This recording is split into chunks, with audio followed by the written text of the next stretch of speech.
الحمد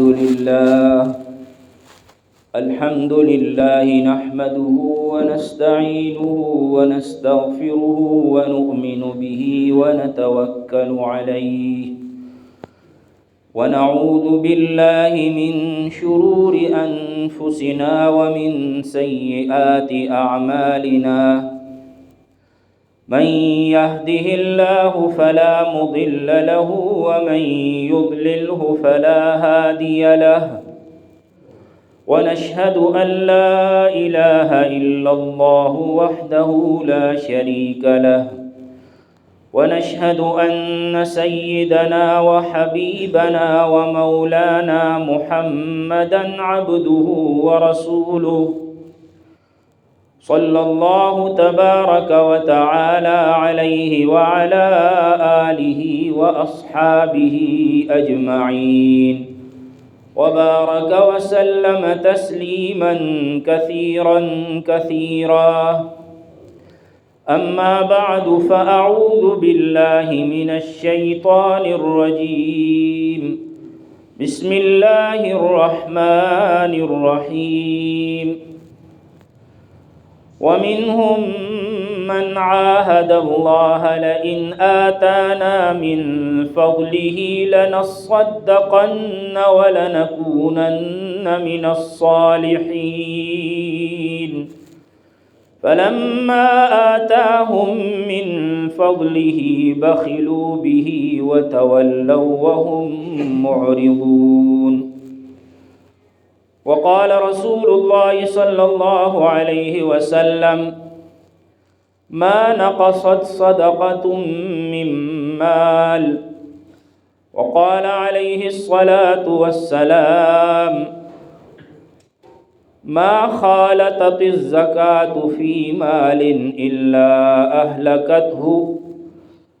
أو كما قال النبي صلى الله عليه وسلم آمنت بالله صدق الله مولانا العظيم وصدق رسوله النبي الكريم ونحن على ذلك لمن الشاهدين والشاكرين والحمد لله رب العالمین۔ میرے محترم بزرگوں اور عزیز ساتھیوں، اسلام کا سب سے پہلا اور بنیادی رکن تو یہ ہے کہ انسان زبان سے کلمہ شہادت پڑھ لے اور گواہی دے دے کہ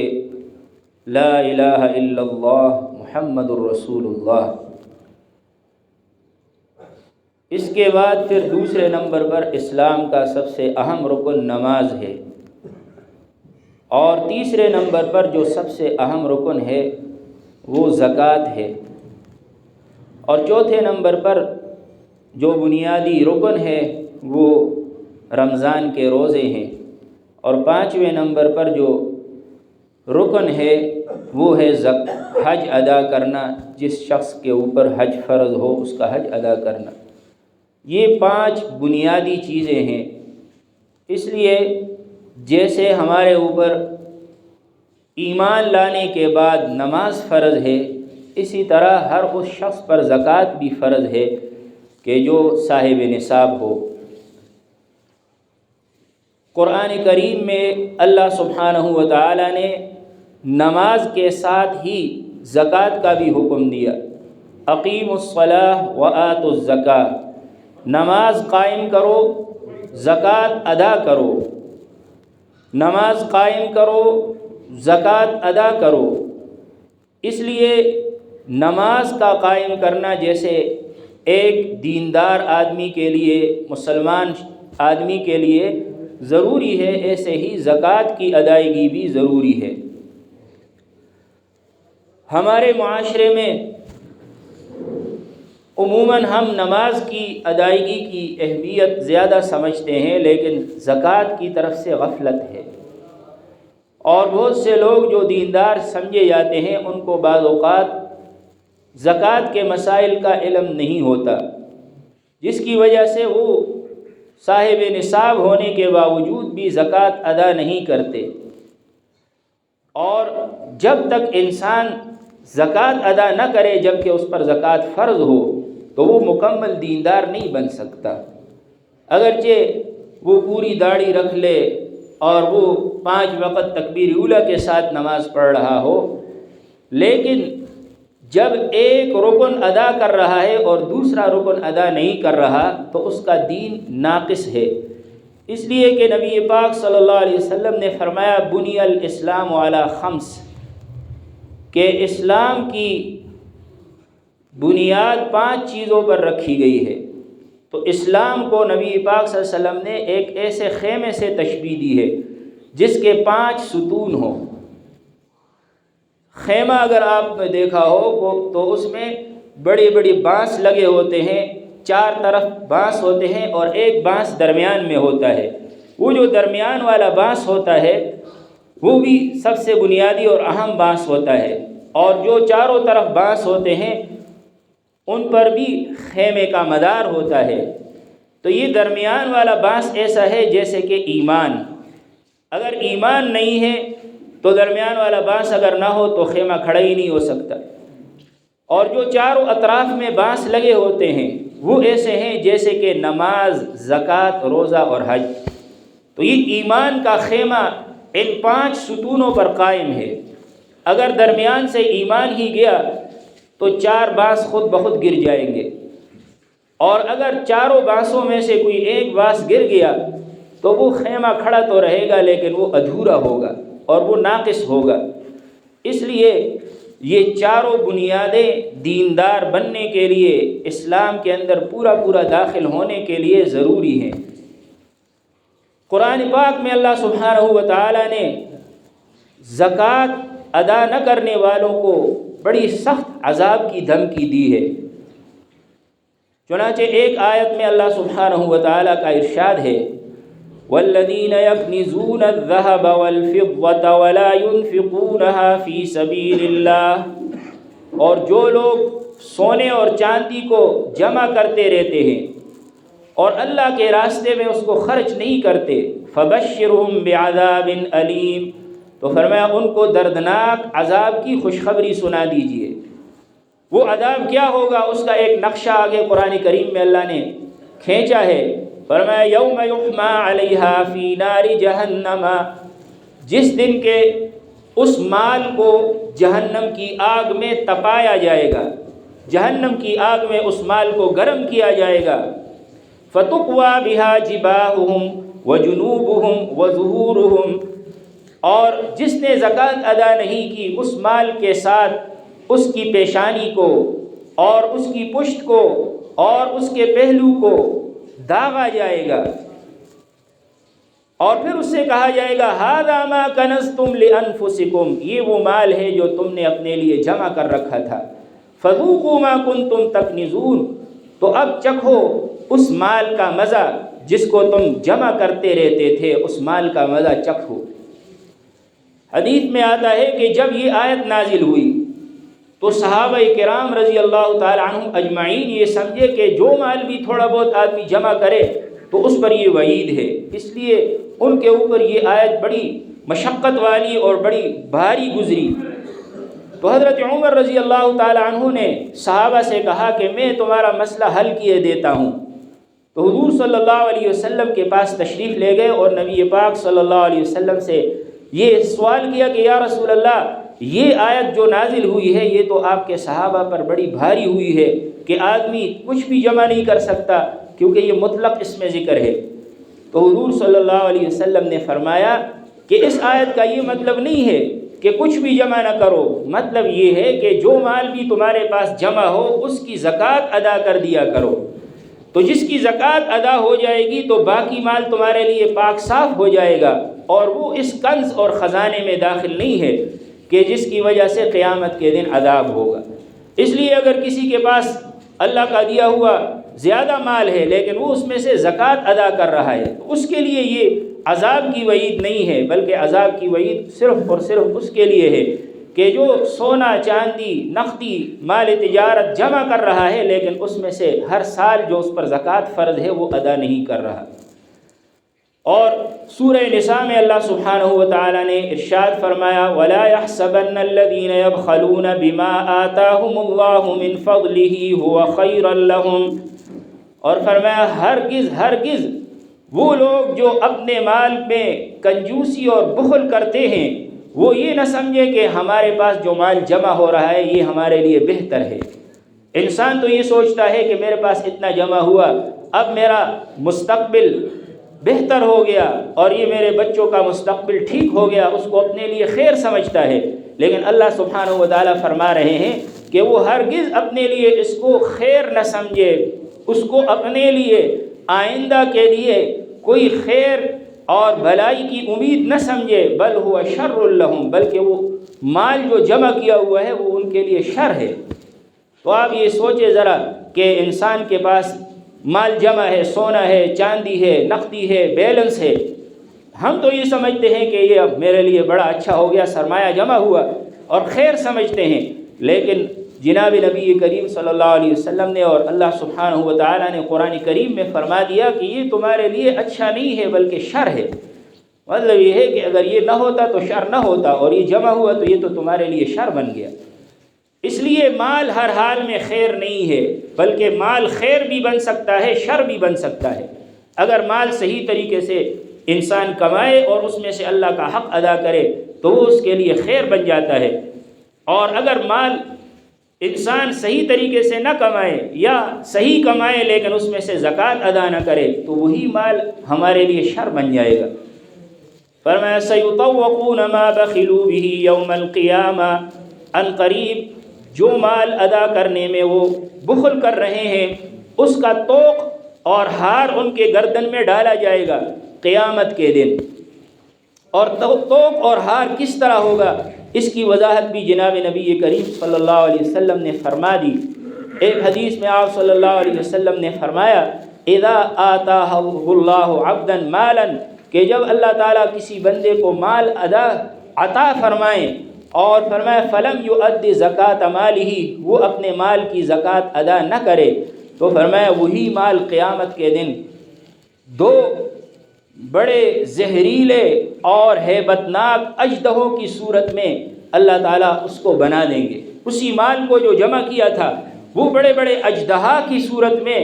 ایسے اژدہا ہوں گے کہ جو سر سے گنجے ہوں گے۔ جو زہریلا سانپ ہوتا ہے جس کا زہر بہت تیز ہو تو زہر کی شدت کی وجہ سے اس کا سر گنجا ہو جاتا ہے، اور اس کی آنکھوں کے اوپر 2 نقطے ہوں گے نبی پاک صلی اللہ علیہ وسلم نے فرمایا، اور پھر وہ سانپ اس کی گردن سے لپٹ جائے گا اور اس کی بانچوں کو اس طرح کھینچے گا دونوں طرف سے، اور اسے یہ کہے گا کہ انا مالک انا کنزک، میں تمہارا مال ہوں، میں تمہارا خزانہ ہوں، میں تمہارا مال ہوں اور میں تمہارا خزانہ ہوں۔ اور پھر نبی پاک صلی اللہ علیہ وسلم نے فرمایا اگر چاہو تو قرآن کی یہ آیت پڑھ لو کہ وَلَا يَحْسَبَنَّ الَّذِينَ يَبْخَلُونَ بِمَا آتَاهُمُ اللَّهُ مِنْ فَضْلِهِ هُوَ خَيْرًا لَهُمْ بَلْ هُوَ شَرٌّ لَهُمْ سَيُطَوَّقُونَ مَا بَخِلُوا بِهِ يَوْمَ الْقِيَامَةِ، کہ وہ مال جس میں انسان زکوٰۃ ادا کرنے میں بھی بخل کرے اس کا طوق پہنا دیا جائے گا گردن میں، اور دونوں طرف سے وہ اس کی بانچوں کو کھینچے گا اور کہے گا کہ میں تمہارا مال ہوں، میں تمہارا خزانہ ہوں۔ تو آپ ذرا تصور کریں کہ کتنی انسان کے لیے وہ جو مال محنت سے کمایا ہے، جس کے لیے انسان دن رات ایک کر دیتا ہے اور مشقتیں برداشت کر رہا ہوتا ہے، وہی مال انسان کے لیے اژدہا بن جائے، وہی مال انسان کے لیے جہنم کی آگ پر تپایا جائے اور پھر اس سے داغا جائے، تو یہ کتنے نقصان کی بات ہے اور کتنی ہولناک اور خطرناک بات ہے ہمارے لیے۔ اگر اس سے بچنا ہے تو کوئی زیادہ مشکل کام نہیں ہے، آسان ہے۔ پورے سال میں صرف 40واں حصہ زکوٰۃ ہے۔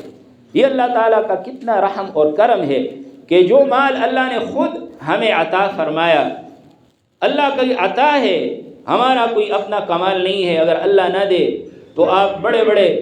مفکرین، بڑے بڑے جو ہے عقلاء، بڑے بڑے سمجھدار لوگوں کو دیکھتے ہیں، محنت کرتے ہیں لیکن ان کو کچھ بھی نہیں ملتا، اور بعض لوگ ایسے ہیں جو عقل مند زیادہ نہیں ہوتے، تھوڑی سی محنت کرتے ہیں اللہ ان کو بہت دے دیتے ہیں۔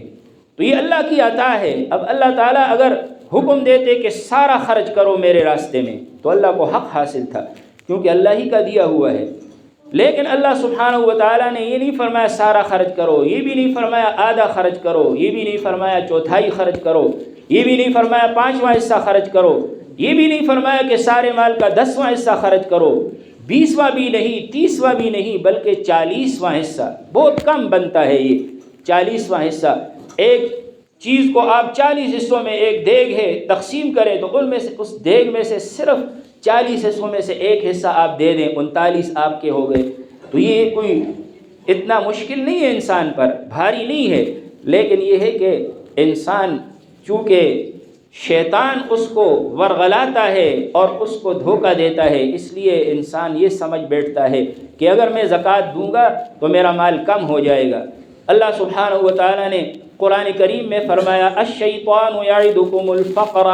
ویأمرکم بالفحشاء، شیطان تمہیں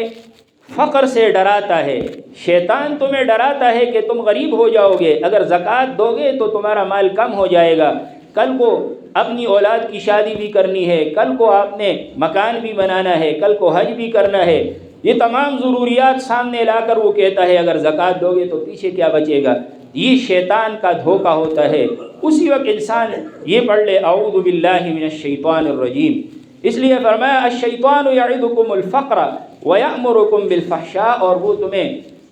بے حیائی کے کاموں کا حکم دیتا ہے۔ واللہ یعدکم مغفرۃ منہ وفضلا، اور اللہ اپنی طرف سے تمہیں وعدہ دیتے ہیں کہ اگر تم زکوٰۃ ادا کرو گے، صدقہ دو گے تو اللہ سبحانہ و تعالی تمہیں معاف فرما دیں گے، تمہاری خطاؤں اور گناہوں کو بخش دیں گے، اور اللہ تعالیٰ مزید اپنے فضل سے نوازیں گے، تمہیں اپنا فضل عطا فرمائیں گے۔ اللہ کا فضل مل جائے تو پھر انسان کو اور کیا چاہیے، ساری ضروریات اللہ تعالیٰ آسانی سے پوری فرما دیتے ہیں۔ اس لیے زکوٰۃ ادا کرنے کے بارے میں ہمارے ہاں معاشرے میں معلومات کی بہت کمی ہوتی ہے، چنانچہ بہت سے لوگوں کو معلوم نہیں ہوتا کہ زکوٰۃ کس پر فرض ہے۔ شریعت نے زکوٰۃ کے لیے ایک خاص مقدار میں نصاب متعین کر دیا، جو احادیث میں نبی پاک صلی اللہ علیہ وسلم نے واضح طور پر ارشاد فرما دیا۔ اس لیے سب سے پہلی بات تو یہ جاننا ضروری ہے کہ زکوٰۃ کس پر فرض ہے۔ تو زکوٰۃ ہر اس آدمی پر فرض ہوتی ہے کہ جو صاحب نصاب ہو۔ تو اب صاحب نصاب کسے کہتے ہیں؟ یہ آسان سی بات ہے، کوئی مشکل بات نہیں ہے۔ جس شخص کے پاس 52.5 تولہ چاندی یا 52.5 تولہ چاندی کی قیمت کے برابر نقدی ہو یا زیور ہو یا مال تجارت ہو، اور اس کے اوپر قرضہ نہ ہو یا قرضے کو نکال کر باقی اتنا بچتا ہو، تو وہ صاحب نصاب بن جاتا ہے۔ 52.5 تولہ چاندی مختلف اوقات میں اس کی قیمت مختلف ہوتی رہتی ہے۔ آج کل تقریباً پچھلے دنوں ہم نے پوچھا تھا تو 80,000 کے قریب بنتی ہے 52.5 تولہ چاندی کی مالی۔ تو جس آدمی کے پاس بھی 80,000 نقد روپے ہیں یا 80,000 کے برابر چاندی ہے اس کے پاس، یا اس کے پاس مال تجارت ہے، یا اس کے پاس کچھ سونا ہے اور کچھ چاندی ہے، اور سب کے مجموعی مالیت جو ہے وہ 80,000 کے برابر یا اس سے زیادہ بنتی ہے، وہ صاحب نصاب بن جاتا ہے۔ اب جس تاریخ کو انسان صاحب نصاب بن گیا، اس تاریخ کو نوٹ کرنا ضروری ہے۔ شریعت کا حکم یہ ہے کہ اس کو نوٹ کر لیا جائے۔ مثلا 1 رجب کو یا 1 شعبان کو آپ صاحب نصاب بن گئے، تو اب جس دن آپ صاحب نصاب بنے ہیں تو جب سال گزرے گا اور اگلے سال وہی تاریخ آئے گی، یعنی 1 رجب کو بنے تھے تو اگلے سال جب 1 رجب آئے گا اور آپ اس وقت بھی صاحب نصاب ہوں، تو پھر آپ کے اوپر زکوٰۃ فرض ہو جائے گی۔ اور زکوٰۃ کے فرض ہونے میں دوسرا مسئلہ جو بڑا اہم ہے، سمجھنا ضروری ہے کہ جب نصاب پر سال گزر جائے اور سال پورا ہونے کے دن، اس دن آپ کے پاس جو مال ہے تو دیکھیں گے کہ اس مال میں سے مال زکوٰۃ کون کون سا ہے۔ تو مال زکوٰۃ یاد رکھیں کہ 3 اموال جو ہیں، ہمارے ہاں شہروں میں جو اموال ہیں وہ 3 اموال مال زکوٰۃ ہیں۔ پہلا مال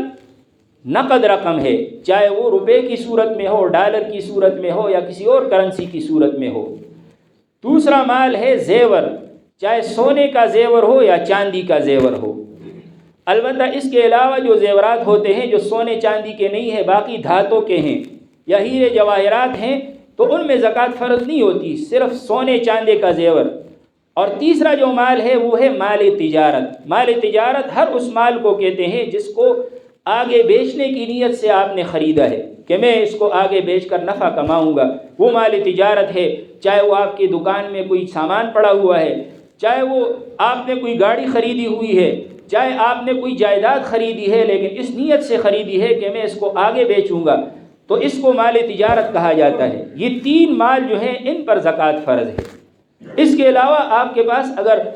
گھریلو ضروریات کی چیزیں ہیں یا ضرورت سے زائد بھی ہیں لیکن تجارت کے لیے نہیں ہیں، اس میں زکوٰۃ نہیں ہے۔ کسی کے پاس 2 گاڑیاں ہیں، اس میں کوئی زکوٰۃ نہیں ہے۔ کسی کے پاس 2 موبائل ہیں، 3 موبائل ہیں، اس میں زکوٰۃ فرض نہیں ہے جبکہ وہ تجارت کی نیت سے نہ ہو۔ اسی طرح کسی کی جائیداد ہے، اس نے کرائے پر دی ہوئی ہے، اس کی مالیت میں کوئی زکوٰۃ نہیں ہے۔ ہاں جو کرایہ آ رہا ہے تو وہ اگر آپ کے پاس وہ محفوظ ہے اس میں پھر زکوٰۃ فرض ہے۔ اس لیے یہ یاد رکھنا چاہیے کہ جس دن نصاب کے اوپر سال پورا ہو جائے اس دن جو کچھ بھی ہے ان 3 چیزوں میں سے یعنی نقدی، مال تجارت اور سونا چاندی، تو اس کا حساب لگائیں۔ اور پھر یہ ہے کہ اس میں سے اگر آپ پر کوئی قرض ہے وہ نکال دیں، باقی جو جواب آئے گا اس کے اوپر آپ پر زکوٰۃ فرض ہے۔ اور اس مال پر یہ ضروری نہیں ہے کہ ہر مال پر الگ الگ سال گزرے۔ بہت سے ساتھی یہ سمجھتے ہیں کہ ہر مال پر پورا سال الگ گزرنا ضروری ہے، یہ ضروری نہیں ہے، بلکہ یہ ہے کہ اگر صاحب نصاب بنے تھے اور سال جس دن پورا ہوا اگر اس سے 2-3 دن پہلے بھی آپ کے پاس کوئی نقدی آئی ہے اس پر بھی پھر زکوٰۃ فرض ہوگی۔ وہ دن انسان نوٹ کرے جس دن صاحب نصاب بنا تھا، تو اس دن جب سال پورا ہوگا اس دن جو کچھ بھی آدمی کے پاس ہوتا ہے اس پر زکوٰۃ پھر فرض ہوتی ہے۔ اور اس دن کے بعد جو کچھ آئے گا تو اس سال اس میں زکوٰۃ فرض نہیں ہے بلکہ پھر اس پر اگلے سال زکوٰۃ جو ہے وہ فرض ہوتی ہے۔ اس لیے یہ مسئلہ کئی ساتھی پوچھتے ہیں کہ ہمارے پاس جو ہے وہ 2-3 دن پہلے جو ہے کافی پیسے آئے ہیں لیکن اس پر تو سال پورا نہیں ہوا، تو کیا اس پر بھی ہم زکوٰۃ ادا کریں گے؟ تو اس کا حکم یہ ہے کہ اس پر بھی زکوٰۃ فرض ہے۔ اگر کسی کو معلوم نہیں ہے کہ میں کب صاحب نصاب بنا تھا، کیونکہ غفلت ہے، شریعت کے مسائل کا علم عام طور پر نہیں ہوتا، تو ایسی صورت میں پھر وہ غور و فکر کرے کہ کس دن میرے پاس اتنے پیسے پورے ہوئے تھے جو 80,000 روپے بنتے ہیں یا مال تجارت 80,000 یا اس سے زیادہ کا تھا۔ اگر یاد آ جائے کہ فلاں دن ہوا تو اس دن کو نوٹ کر لے، لیکن اگر یاد نہیں آیا تو ایسی صورت میں پھر اپنے لیے کوئی تاریخ متعین کر لے، مثلا 1 رمضان کی تاریخ متعین کر دے یا 1 شعبان کی یا 1 رجب کی تاریخ متعین کر دے، اور پھر ہر سال اسی دن زکوٰۃ کا حساب کرے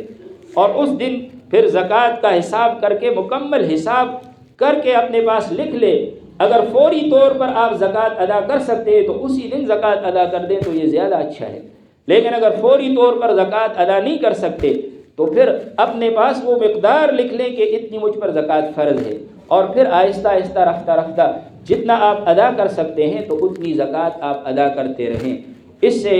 اللہ سبحانہ و تعالیٰ کے حکم سے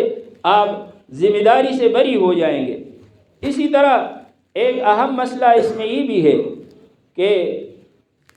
زکوٰۃ میں صرف یہ ضروری نہیں ہے کہ انسان زکوٰۃ ادا کرنے میں جان چھڑائے، بلکہ یہ ہے کہ اللہ سبحانہ و تعالیٰ نے زکوٰۃ کے مصارف قرآن پاک میں متعین کر دیے ہیں، اس لیے ان مصارف تک پہنچانا بھی ہماری ذمہ داری ہے۔ یہ نہیں ہے کہ ہم جو ہے وہ زکوٰۃ سے جان چھڑانے کے لیے بس کسی کو دے دیں۔ اسی لیے شریعت کا حکم یہ ہے کہ رفاعی کاموں میں ایسے زکوٰۃ ادا نہیں ہوتی، جیسے مثلا کہیں راستہ بن رہا ہے، کہیں اسپتال بن رہا ہے یا کہیں جیسے ہماری مسجد بن رہی ہے، اس میں زکوٰۃ ادا نہیں ہوتی۔ رفاعی کام یا تعمیری کام جو بھی ہوگا اس میں زکوٰۃ ادا نہیں ہوتی، بلکہ زکوٰۃ غرباء اور فقراء کا حق ہے اور انہی کو ڈائریکٹ دینا ضروری ہے۔ ایسی صورت میں اگر زکوٰۃ کی ادائیگی میں کسی غریب فقیر کو مالک نہ بنایا جائے تو پھر اس سے زکوٰۃ ادا نہیں ہوتی۔ بہرحال زکوٰۃ کی ادائیگی جو ہے وہ اس کے مسائل تو لمبے چوڑے ہیں، لیکن اس کی اہمیت انسان کو دل میں بٹھانا ضروری ہے۔ ایک واقعہ جو قرآن کریم میں آیا ہے وہ آخر میں عرض کیے دیتا ہوں، بڑا اہم واقعہ ہے جس سے ہمیں بہت سے اسباق ملتے ہیں۔ وہ یہ ہے کہ مدینہ منورہ میں جناب نبی کریم صلی اللہ علیہ وسلم کے پاس ایک شخص آئے جن کا نام تھا ثعلبہ ابن حاتب انصاری۔ تو آ کر حضور صلی اللہ علیہ وسلم سے یہ کہا کہ یا رسول اللہ آپ میرے لیے دعا کیجئے کہ اللہ تعالیٰ مجھے مالدار بنا دے۔ بہت سے لوگوں کو یہ شوق ہو جاتا ہے کہ ہم بھی مالدار بن جائے تو کتنا ہی اچھا ہوگا۔ تو حضور صلی اللہ علیہ وسلم نے ان کو جواب دیا، وہ جواب بھی نبی پاک صلی اللہ علیہ وسلم کی زبان مبارک سے نکلا ہوا بڑا اہم جواب ہے۔ آپ صلی اللہ علیہ وسلم نے فرمایا کہ کیا تمہیں یہ پسند نہیں ہے کہ تم میری طرح رہو؟ فرمایا کہ کیا تمہیں یہ پسند نہیں ہے کہ تم میری طرح رہو؟ اور فرمایا کہ اگر میں چاہتا تو مدینہ کے سارے پہاڑ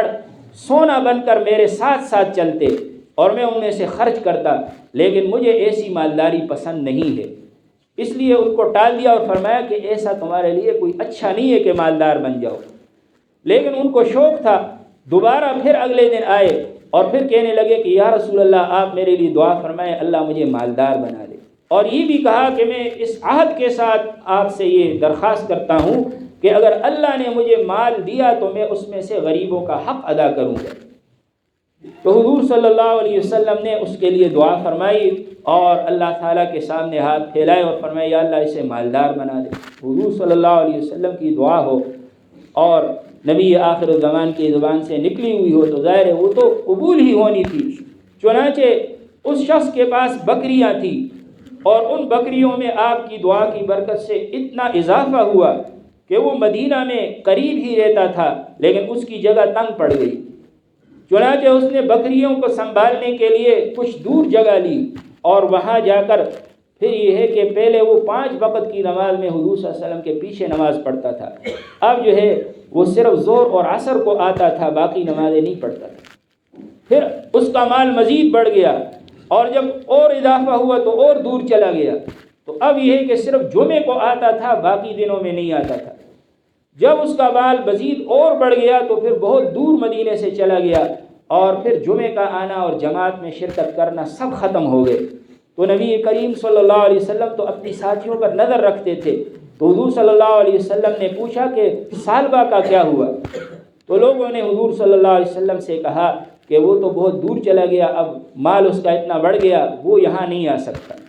تو حضور صلی اللہ علیہ وسلم نے 3 مرتبہ فرمایا یا ویح ثعلبہ یا ویح ثعلبہ یا ویح ثعلبہ، کہ ہے افسوس ہے ثعلبہ پر، ہے افسوس ہے ثعلبہ پر، ہے افسوس ہے ثعلبہ پر۔ پھر حضور صلی اللہ علیہ وسلم کے اوپر انہی دنوں میں یہ آیات نازل ہو گئی، خذ من اموالہم صدقۃ تطہرہم وتزکیہم بہا وصل علیہم ان صلاتک سکن لہم، کہ آپ ان صحابہ کے مالوں میں سے صدقہ لے لیں تاکہ ان کا مال پاک صاف ہو جائے، اور جو آپ کو کوئی صدقہ وغیرہ دے ان کے لیے دعا بھی کر دیا کریں، کیونکہ آپ کی دعا ان کے لیے سکون کا ذریعہ ہے۔ تو حضور صلی اللہ علیہ وسلم نے اپنے نمائندے بھیجے اور ان کو کہا کہ جاؤ اور ثعلبہ کے پاس بھی جاؤ اور ان سے زکوٰۃ لے آؤ۔ تو جب حضور صلی اللہ علیہ وسلم کے نمائندہ صحابہ ثعلبہ کے پاس گئے اور ان سے کہا کہ حضور صلی اللہ علیہ وسلم نے ہمیں یہ قانون دیا ہے کہ مویشیوں میں اتنے مویشی ہوں تو اس قسم کی زکوٰۃ فرض ہے، لہذا تم دو۔ تو اس نے آگے سے کہا کہ یہ جو آپ مجھے دے رہے ہیں اور یہ جو زکوٰۃ آپ نے ہمارے سامنے پیش کی ہے یہ تو جزیہ ہے، یہ تو غیر مسلموں پر ہونا چاہیے، مسلمانوں پر نہیں ہونا چاہیے۔ اور کہنے لگا کہ آپ آگے جائیں، میں غور کروں گا کہ یہ زکوٰۃ میں دوں یا نہ دوں۔ چنانچہ ایک اور شخص کے پاس وہ صحابہ تشریف لے گئے، اس شخص نے یہ کہا کہ حضور صلی اللہ علیہ وسلم کا حکم ہے، تو اپنے مال میں سے عمدہ ترین مال پیش کر دیا اور کہا کہ یہ لے جاؤ۔ انہوں نے کہا کہ ہمیں تو حضور صلی اللہ علیہ وسلم نے حکم دیا کہ عمدہ مال چن چن کر نہ لیں بلکہ درمیانہ مال لیں۔ تو انہوں نے کہا نہیں میں خوشی سے دے رہا ہوں، چنانچہ انہوں نے خوشی سے وہ عمدہ مال دے دیا۔ یہ واپس آئے، پھر ان سے کہا، پھر بھی انہوں نے بہانہ کر دی۔ تو حضور صلی اللہ علیہ وسلم کے پاس جب وہ صحابہ آ رہے تھے تو آپ صلی اللہ علیہ وسلم نے پہلے سے فرمایا یا ویح ثعلبہ یا ویح ثعلبہ یا ویح ثعلبہ، کہ ہے افسوس ثعلبہ پر۔ تو پھر حضور صلی اللہ علیہ وسلم پر یہ آیات نازل ہوئی، وَمِنْهُمْ مَنْ عَاهَدَ اللَّهَ لَئِنْ آتَانَا مِنْ فَضْلِهِ، اور بعض وہ ہیں کہ جو اللہ سے عہد کر چکے ہیں کہ اگر اللہ ان کو اپنا فضل عطا کرے گا لنصدقن ولنکونن من الصالحین، تو ہم ضرور صدقہ کریں گے اور ہم نیک لوگوں میں سے بن جائیں گے۔ لیکن اللہ نے فرمایا فلما آتاہم من فضلہ، جب اللہ نے ان کو اپنا فضل دے دیا بخلوا بہ وتولوا وهم معرضون، انہوں نے کنجوسی کی، بخل کیا اور منہ موڑ لیا اور اعراض کر رہے تھے، تو اللہ نے فرمایا فأعقبهم نفاقا فی قلوبہم، اللہ نے ان کے دلوں میں نفاق ڈال دیا، اللہ تعالیٰ نے ان کے دلوں میں نفاق پختہ کر دیا کہ زکوٰۃ کے ادا کرنے سے انکار کیا تو اللہ نے ان کے دلوں میں نفاق ڈال دیا۔ اب اندازہ لگائیں کہ اللہ کا فضل مل جائے، انسان مانگتا رہے، پھر جب فضل ہو جائے تو اس میں سے حق ادا نہ کرے تو بعض اوقات انسان کے دل پر نفاق مسلط کر دیا جاتا ہے۔ تو اللہ تعالیٰ ہم سب کو زکوٰۃ کی ادائیگی کا اہتمام کرنے کی توفیق عطا فرمائے۔ وآخر دعوانا